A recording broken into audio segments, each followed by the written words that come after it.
Voilà, bonjour les amis, aujourd'hui je fais une petite vidéo vite fait comme ça pour vous expliquer deux trois trucs. Mais déjà, je vais vous présenter un truc franchement je suis vraiment super content parce que je ne pensais pas que ça allait m'arriver un jour dans ma vie, mais c'est arrivé, en plus d'une très belle manière.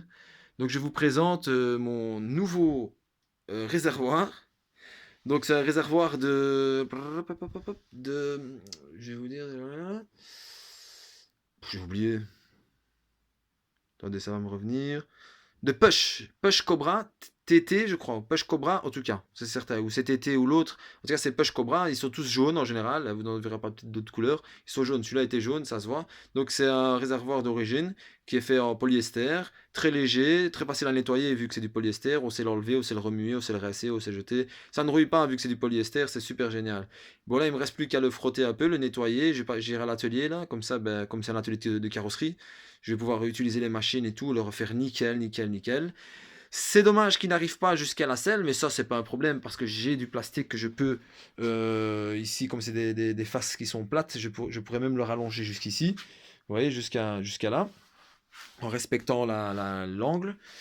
Ce que je voulais dire aussi, vraiment, je suis super content parce que le gars, il est venu d'un autre endroit. Il passait par Liège, en fait, par chez moi, parce qu'il allait à Verviers. Et voilà, il me l'a amené. J'ai payé 30 euros. C'est un miracle. Je suis content. Et franchement, le gars, super sympa. Un gars de 62 ans, super cool, super sympa. Une belle petite discussion. C'est toujours profitable. Quand on a des gens comme ça de cet âge-là, on profite toujours un peu de leurs paroles. Et voilà, donc je voulais faire une petite précision aussi par rapport à mon cadre, à la fabrication de mon cadre et quelques précisions. Donc je précise qu'en vérité, moi, quand je fais quelque chose, je ne le fais pas par passion ou par avis. Parce que c'est mon avis, je pense que non, moi je ne fonctionne pas comme ça. Parce que quand je pense que, on se trompe. Il y a beaucoup de chances qu'on se trompe. Ou voilà, donc moi je travaille par rapport à la technique. C'est des techniques qui sont utilisées. Je ne fais pas comme moi j'ai envie. Je ne place pas les choses là où j'ai envie. Je le fais de manière technique et solide. Donc, je dis ça par rapport au message que je reçois et tout ça, aux conseils qu'on me donne. D'ailleurs, je suis très content. D'ailleurs, conseillez-moi, hein, parce que pour le moment, là, il n'y a pas de peinture, donc je peux encore modifier. Donc, dites-moi si vous voyez des trucs ou quoi, comme ça, je peux encore modifier. Ce serait super sympa de votre part. Je prends tous les conseils comme bien, hein, de toute façon. Il ne faut pas être orgueilleux, hein, parce que de toute façon, c'est un mauvais caractère d'être orgueilleux, c'est pas bon côté. Donc soyons modestes, on accepte les conseils, hein. Mais je voulais faire une petite précision parce que j'ai revu plusieurs fois ce petit commentaire-là. Donc tout ce que je fais, c'est par rapport à des trucs techniques. C'est pas moi qui choisis, c'est comme ça, c'est la technique, c'est une loi. La loi de l'architecture, on va dire, la loi de la technicité de montage, de matière. C'est pas moi qui décide. Donc voilà, ici par rapport au cadre, je vais expliquer ce que j'avais expliqué la dernière fois. En fait, pourquoi est-ce que j'ai pris ce cadre-ci? C'est parce que c'est pas mon avis, c'est une réalité. C'est le cadre le plus simple et le plus solide en fait, parmi les mobylettes que nous on connaît, comme Motobécane ou MBK 51 ou Peugeot 103. Le Peugeot BB là, non, le GT10, le Peugeot GT10 et le Peugeot 104, vous pouvez oublier. Pourquoi? C'est très beau et tout ça, mais pour faire un prototype, c'est pas l'idéal parce que ce sont des tubes ronds et les tubes ronds ils torchent une fois arrivés à une certaine vitesse ou une fois que vous les comment je peux dire ça, que vous les surmenez et ça torche. Un peu comme les Camino qui ont aussi un bras, ceux qui connaissent sauront de quoi je parle, ils ont aussi un cadre rond. Ça torche. Moi j'en ai eu un, et je me rappelle, j'avais pas un super kit, hein, j'avais un Eurosylate dessus avec un pot Proma. Le carbu, je me souviens pas, parce que j'étais petit quand même. Et ben une fois que vous arrivez à certaine vitesse, même pas besoin de virage, une fois que vous arrivez à certaine vitesse, vous voyez que le cadre il commence à danser la lambada. Vous voyez, vous sentez vraiment que sous votre cul ça torche, c'est exagéré, franchement c'est impressionnant. Donc ici, voilà, pour les 103 et les motobécanes, on n'a pas ce problème-là. Hein. Et aussi, il ne faut pas rentrer dans le fanatisme mobber, dans l'extrémisme mobiliste, comme beaucoup de istes, pour islamistes et tout ça, il y a beaucoup de istes. Donc on va pas rentrer dans l'extrémisme de mobber parce qu'il n'y a pas un mieux que l'autre. Le cadre de motobécane ou le cadre de Peugeot 103, que ce soit 103 SPX ou peu importe, dans le 103, il n'y a pas un mieux que l'autre. Vous comprenez Et là, c'est pas les passions. Il ne faut pas rentrer dans les passions et commencer à exagérer, hein, parce que ce serait mentir. Parce qu'il n'y a pas un mieux que l'autre. Chaque cadre a sa caractéristique, a ses avantages et ses inconvénients. Bon, moi qui fais que les 103, bah ici j'ai une moto bécane que j'aimerais bien terminer parce que je trouve que pour moi, là c'est mon avis, là c'est mes passions qui parlent. Pour moi c'est le plus beau, le cadre c'est le plus beau, c'est le plus stylé, franchement il est magnifique. En plus le moteur est sur cylinder block. Je n'aime pas trop le système ici en bas là. Vous voyez, où il y a le bras oscillant qui se met et il y a l'axe du pédalier là qui se met. J'aime pas trop ce système là. Mais sinon, franchement, pour moi, c'est une des mobilettes les plus belles, c'est les motobécanes. Mais pour faire des prototypes, vraiment des trucs balèzes, je n'utilise que des cadres de 103. D'ailleurs, moi personnellement, depuis ce que j'ai pu remarquer avec mon expérience de... Bon, j'ai pas 20 ans, hein, j'ai déjà l'âge, donc je connais un peu les mobilettes. Euh, j'ai remarqué que tous les plus gros protos avec des gros moteurs, des trucs de malade, je les ai vus que sur des cadres de 103. Hein. Il y en a sûrement dans les motobécanes, mais moi, en tout cas, de ce que j'ai vu, hein, je, je peux me tromper là, parce que hein, ben je pense que ce que j'ai vu moi, c'est vraiment les gros bazars, c'est que sur des 4-203. De toute façon, les 4-203 sont plus solides que les motobécanes. Pourquoi? Parce que c'est pas encore une fois selon mes passions, parce que je préfère chic. Non, non, non, il y a des raisons. Hein. Parce que en fait, la structure du cadre, en fait, c'est un cadre en tôle moulée. Vous voyez? Et ça, c'est un peu l'inconvénient. C'est très beau, le style et tout, hein, donc c'est magnifique. Mais il y a un inconvénient, c'est que c'est moulé, c'est de la tôle moulée. Vous voyez? Donc c'est pas très solide, ça peut plier et ça se fissure. Vous voyez? Comme ici le cadre aussi de 103, il y a des endroits, pas celui-ci, hein, mais les anciens 103, par exemple, eh ben, ils ont des maladies ici, dans le réservoir, eh ben, ils se fissurent ici. Vous voyez? C'est une maladie qu'ils ont. Ça ne perd pas. Ça peut se voir des fois si vous voyez un peu de rouille ou quoi. Eh ben c'est peut-être ça. Il faut tester avec la pression ou quoi, voir si ça fait des bulles. Mais c'est très rare. C'est extrêmement rare que ça arrive.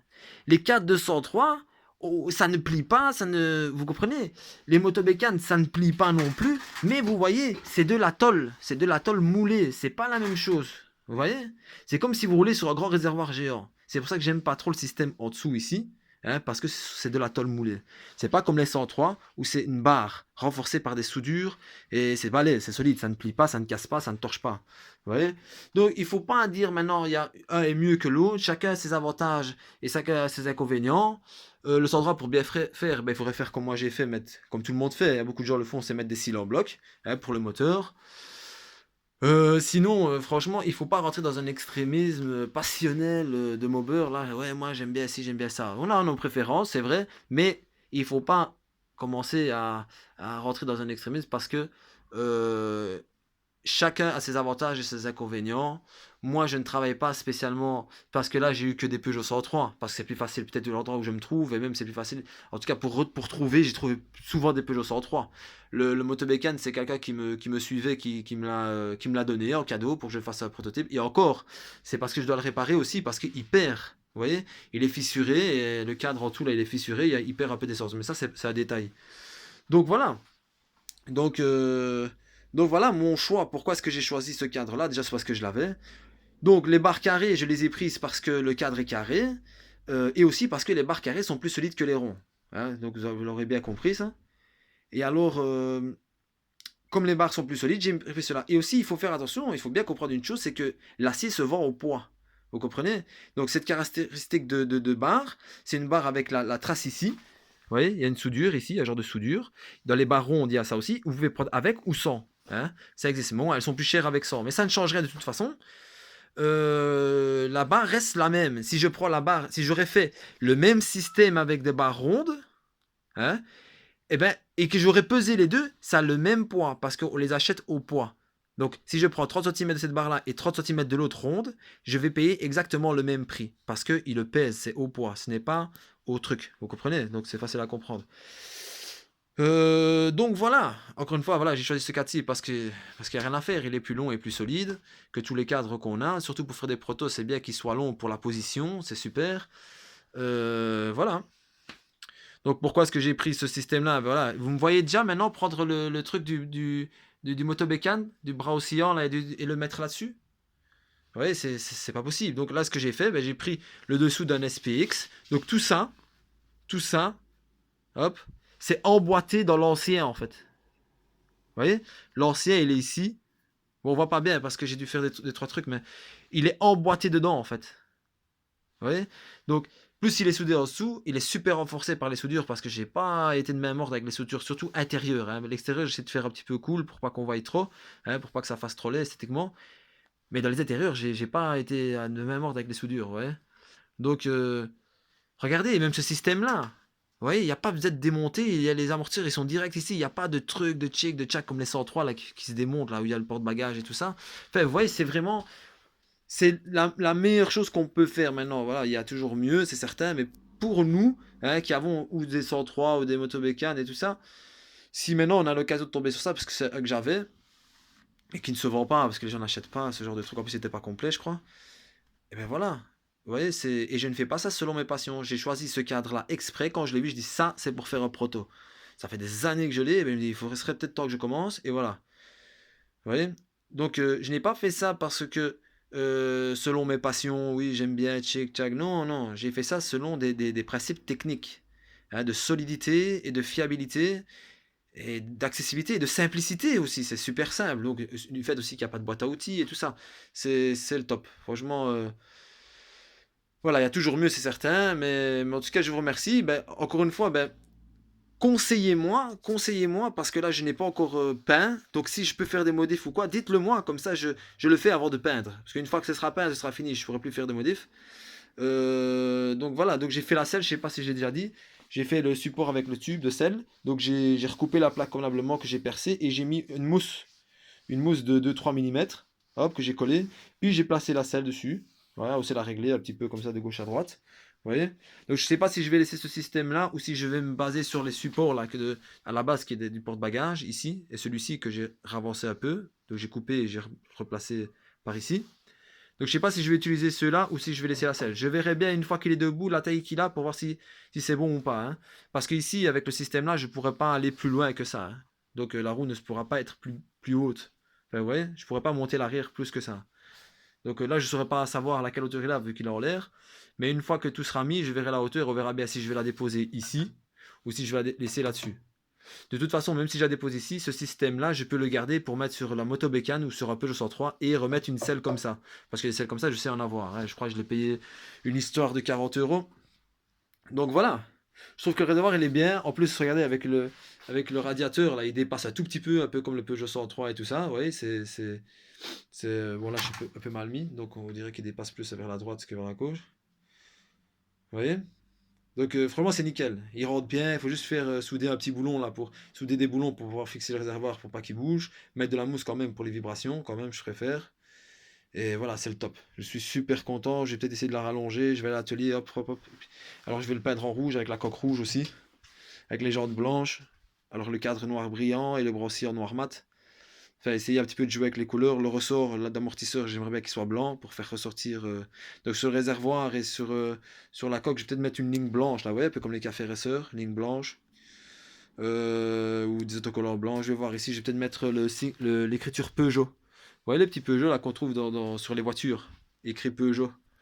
Comme ça en petit, je crois que c'est 10 cm, je crois, ou 12 cm c'était. Je crois que c'était 12 cm en petit. Je crois que c'est large d'un centimètre. Même pas. Et je vais écrire Peugeot là et Peugeot de l'autre côté. Peut-être mettre des beaux autocollants. Je sais pas, je verrai bien au fur et à mesure.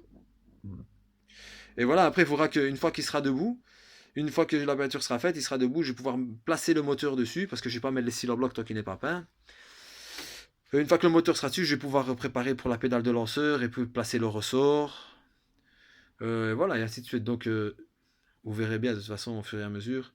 Là, maintenant, ça va commencer à avancer parce que là, ça fait déjà un bail que j'ai un peu calé sur celui-là. Obligé, hein, si les soudures ne sont pas finies, je ne peux pas avancer. Donc, cette fois-ci, par expérience, je vais bien prendre mon temps avant de peindre pour être sûr que je ne dois plus faire de soudure. Parce que ça m'est déjà arrivé une fois. Et voilà les amis, je vais vous laisser parce que ça fait déjà presque 15 minutes que je parle et je dois aller.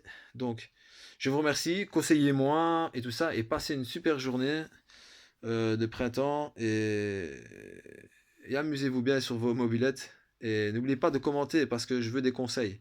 Conseillez-moi s'il vous plaît. Et comme ça, je peux modifier si je dois modifier. Si vous avez des tuyaux pour les amortisseurs, des liens amortisseurs de quad comme celui-là, je crois que c'est 29 cm, il me faut un de 29. Donc si vous trouvez ou quoi, franchement, ce serait gentil. Si on peut contribuer à s'aider l'un l'autre, c'est bien. Ben, je vous remercie. Allez, salut!